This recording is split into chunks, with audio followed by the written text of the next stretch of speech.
Hello dear students, how are you? Welcome to this session by SuperGrads CAT from Top Rankers, in which we shall discuss 5 basic strategies to ace any RC or reading comprehension. Now, what is this reading comprehension passage? It essentially involves a long text comprising 4 or 5 paragraphs in which some ideas have been expressed by the author. And the key to understanding and analyzing these passages is the reading skill. Reading is a skill which is to be implemented in such a way that it leads us towards the answering of the correct options, the selection of the correct options. Now, this we are not doing for the sake of fun or leisure or entertainment. Reading is being done for a purpose, and that's a specific purpose, so it requires some amount of specific attention, involvement and dedication. Now, with that note, I would start with the first skill, that is active reading.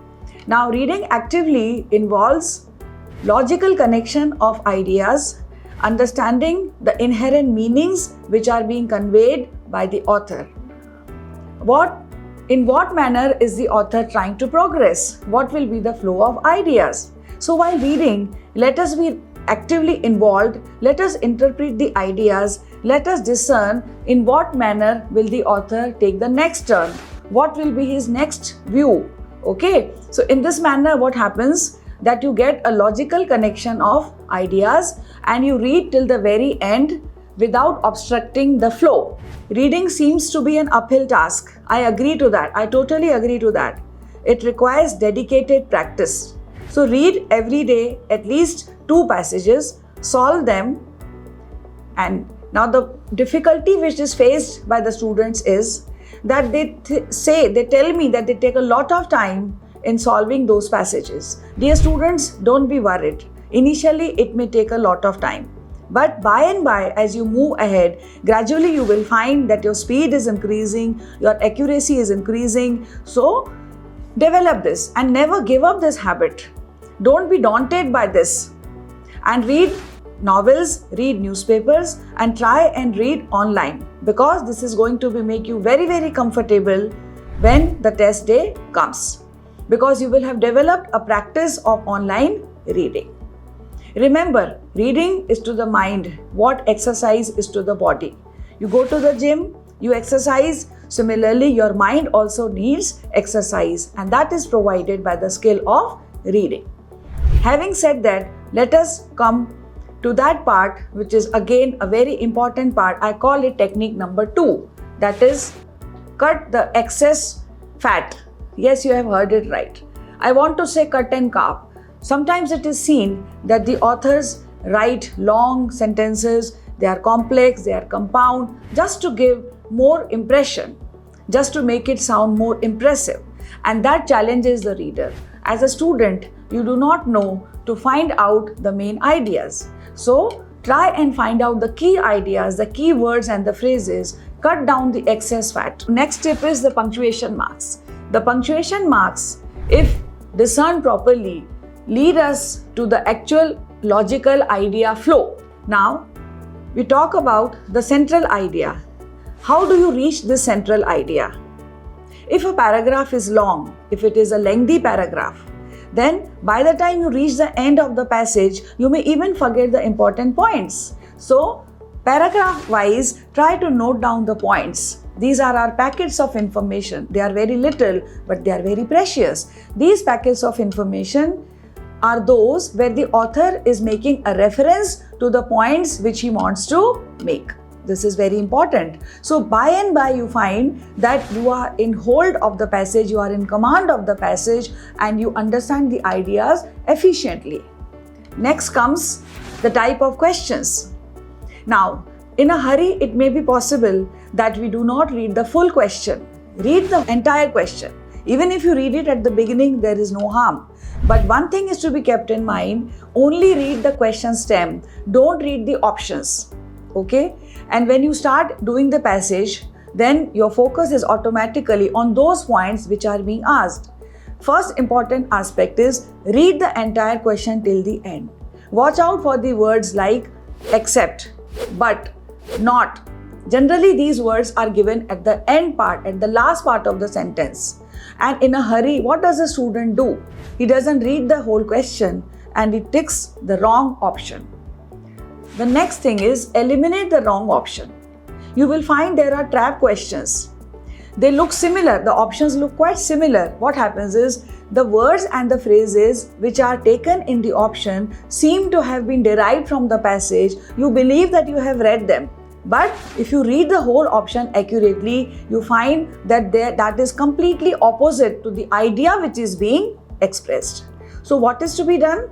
You have to read all the options till the last, weigh them, and you will find that there are those trap questions in which the two options seem pretentiously, three options rather seem pretentiously close, but they are not the correct options. So steer clear of such options.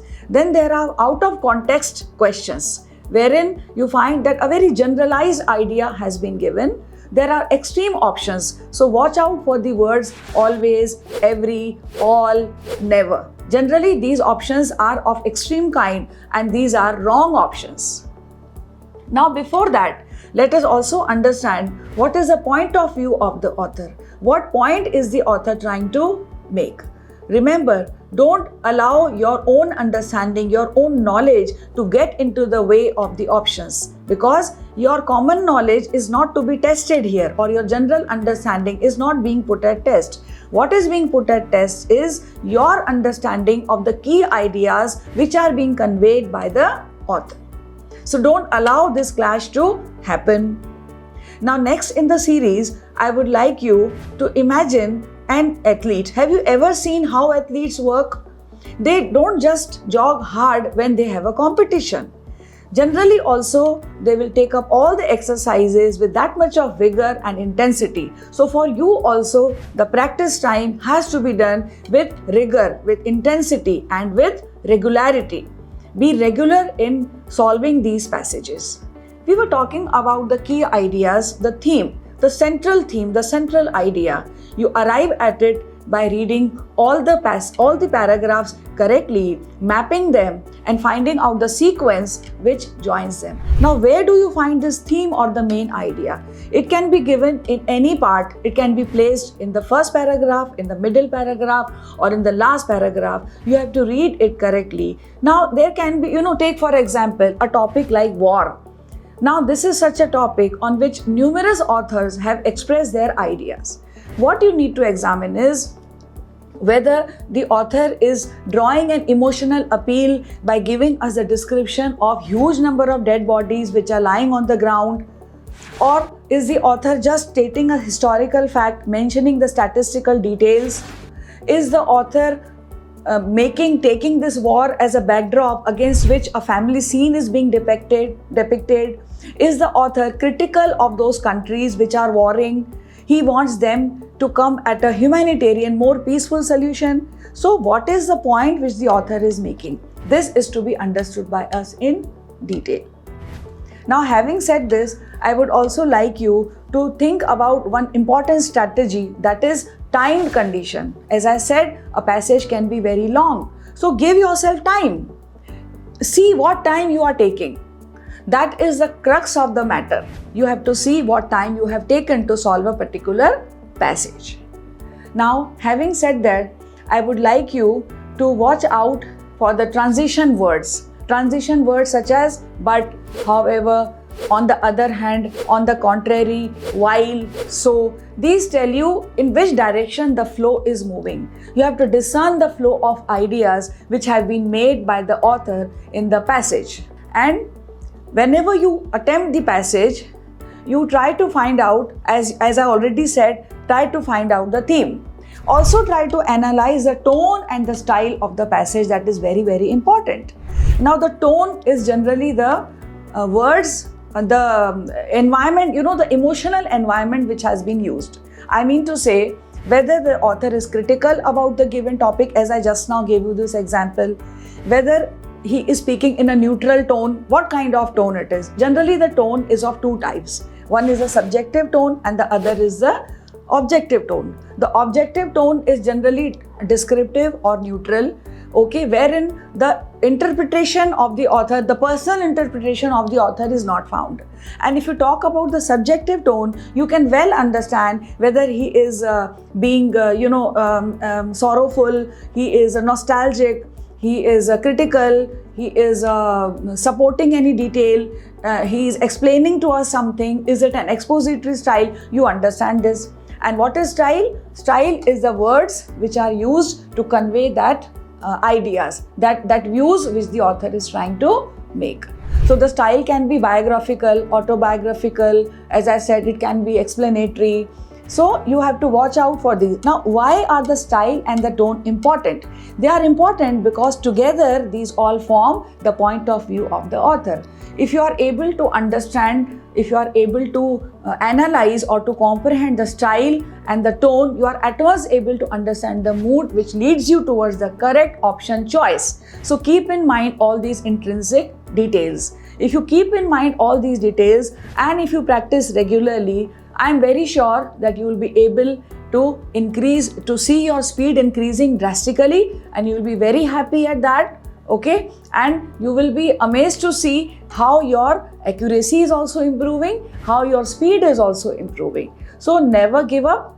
You might have heard the saying, too many mickle make a muckle. So having discussed all these important points, dear students, I would like you to subscribe to our channel, because we are actually supporting the student community by bringing up all these topics, by bringing out all these informative videos. And do like our channel, subscribe, and also share among the student community, because there are so many students out there who need such important information. And do give us your feedback in the terms of your comments, your requests. Even if there is any negative feedback, we will be wholeheartedly accepting it, because that will give us a chance to improve and to understand what are the needs of the student community. Believe me, we will be more than happy at SuperGrads CAT from top rankers to help and support the student community.